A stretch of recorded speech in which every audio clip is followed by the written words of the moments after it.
When I think of Horace, there's a few things that I think of. The first is just a tremendous amount of integrity in the way he lives his life according to his core values.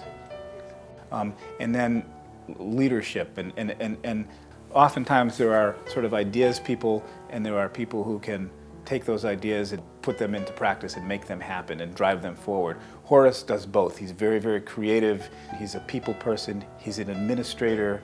He's an integrator. He does all of those things. He walks the talk as well as any white man that I've ever met. One thing about Horace and community change is the depth and breadth of the work of working against racism and working to create beloved community, however you think about what it is we're working towards. And Horace does it as his life work. And even though it ends up being framed in terms of what you're working against, which is working against racism, I think Horace and the organization also really come from a place of a vision of what's possible. They come out of a time where that vision was very alive and are carrying that forth. I don't think understanding Horace is very difficult. Horace's sense of justice, is so complete and resolute that if you understand that and you accept that as who he is,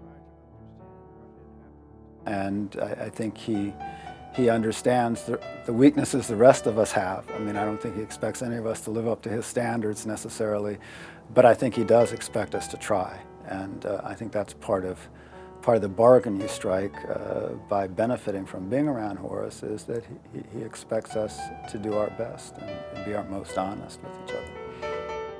So I always said I had three elders. I had a Native American elder who is Medicine Story, who's still walking.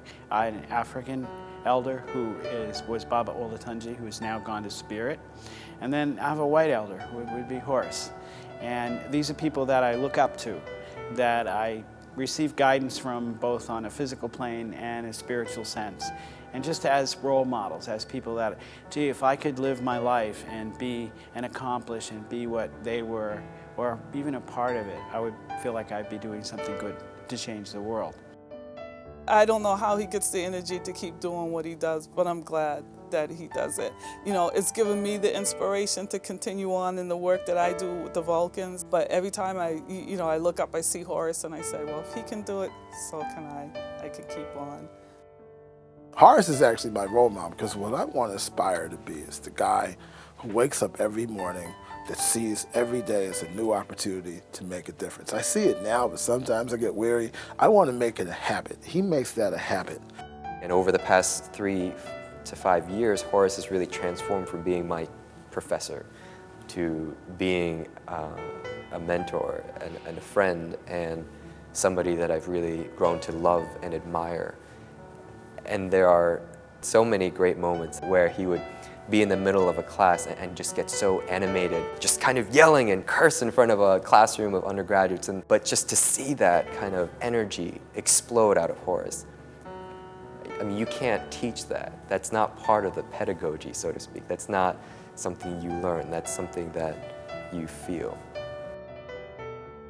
He cares, deeply cares about issues of institutional and structural racism.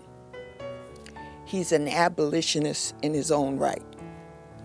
He wants to change the face of this thing called racism that America has been in denial about. Understanding that he's only one person, but that one person can make a lot of difference in a lot of people's lives. One should live fully. One should love wastefully.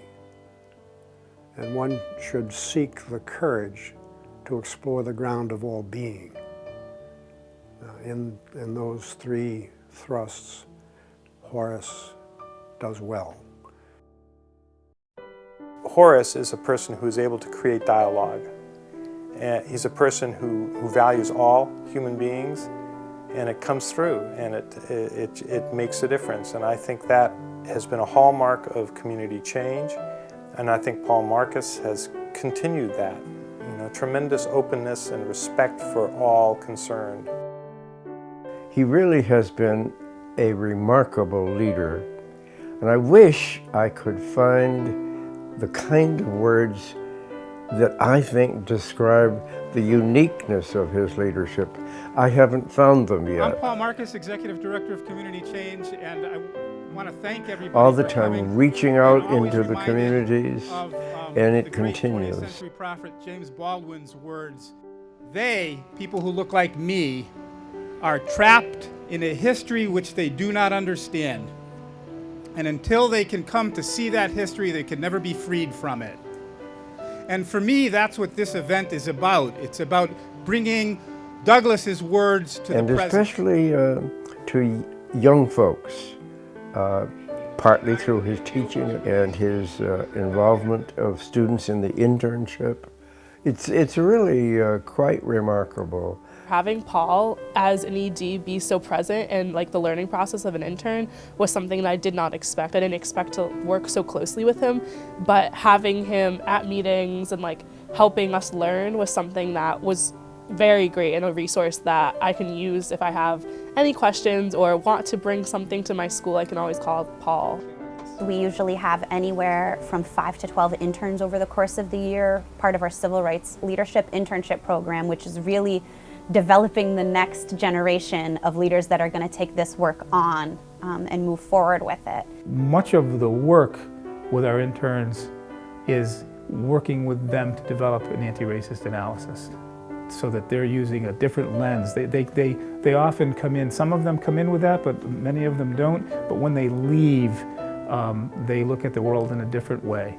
Coming to Community Change, my entire worldview changed, and it changed in such a profound way that it's what I want to commit the rest of my life to. I want to be working on racial justice issues, and that's not something that I had even contemplated before getting into the class and before working on sort of the school to prison pipeline and the number of the issues that Community Change really opened my eyes to. So it changed my views on race and racism in such a profound way that it's changed what I want to do with the rest of my life. Even though Paul is the ED, he really looks at us as a leadership team and takes cues from everybody, and it's very empowering. We have a great board that's really been able to support Paul as the executive director. It is diverse, age-wise, racially, class, where people live and where they're from, the roles they have in the rest of their lives, and people that are very committed to the organization. Special introduction to our incoming executive director, Shay Stewart-Boulay, who we're very excited she could come down. Big changes afoot. I mean, obviously the big one is hiring a new executive director, and we're really happy that Paul is staying on to do the training and education, which is what we know his passion is. And we've found someone with a real deep commitment to racial equity work, who has run a small organization and has some of the organizational management and leadership skills that we think will really help take us to kind of a next level. And then we've got this new suburban organizing project that we're putting together. And so it's a real opportunity. I think the one thing, though, when I look at moving forward is that I don't want anyone to feel that because my background is different, that our mission is going to change. The mission is still going to be the mission. We still have a wonderful board. We've got amazing staff people. We've got Paul Marcus still there helping with the training. So none of that's going to change. I think that what the changes are that like I said earlier, that I foresee, it's really more of a strengthening up. I'm really excited about the transition. I've been either co-director or executive director for 16 years. As I look back, we've accomplished a lot. As I'm stepping down as ED, I'll continue doing the training and education. I expect also that program is going to expand, and so we'll probably ultimately need some more people to join us in that. So I'm very excited about that, and from an organizational perspective, one of the things that Shay really strongly brings to us is a lot of experience running nonprofits, and I think that as community change moves to the next level, we need those organizational skills to really allow us to blossom and become what we are truly capable of. We decided, and this is coming out of work that some of us are doing with Horace, that we wanted to memorialize David Walker in Boston, and that led to the David Walker Memorial Project. Welcome, and let's go in and have some fun and remember David Walker. We've grown to see the project actually as a living memorial of Walker. We have a wonderful website. I think if you Google David Walker Memorial Project, it will come up. We're certainly envisioning an actual physical memorial to him at some point in the future. We just recently had a good deal of activity around the project. We did a New Orleans-style jazz, I think it would often be called a funeral march, but it wasn't a funeral. We called it a jazz memorial in Boston on a Sunday, which was quite amazing. And then we had a forum at Roxbury Community College.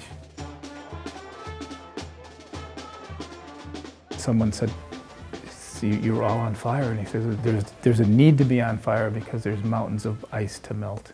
I don't care what people say, this is David Walker's Day. Can you hear me? Can you hear me? I don't care what people say.